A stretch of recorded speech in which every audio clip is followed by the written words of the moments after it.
Deena's leadership skills are just incredible.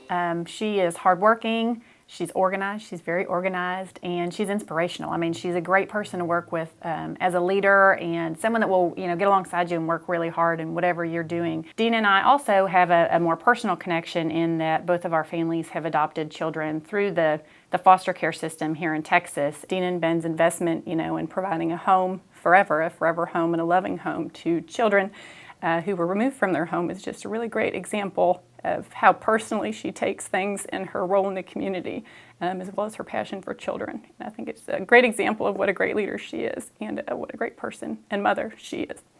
It's been really exciting to see her emerge as a leader because as she's become a professional and I have had positions available where I have needed to hire an individual to serve in a leadership capacity, she's been one of the first people to come to mind every time. She always does her very best. She never gives less than 100%.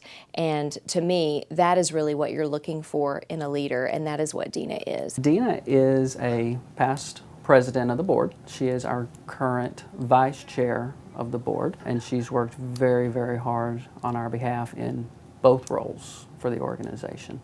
During a very critical time in the organization, she really brought a lot of structure where the organization was going through some transition, and she was really the piece that held that together. So, she's been very invaluable. I moved to Longview to attend LeTourneau University and spent 6 years working in Longview nonprofit organizations after graduating. And my newest venture is working with my church, Pathway Church, to look at the adoption resources that we have in our community and find out how churches can better partnership both with foster families but also with children in the Child Protective Services system.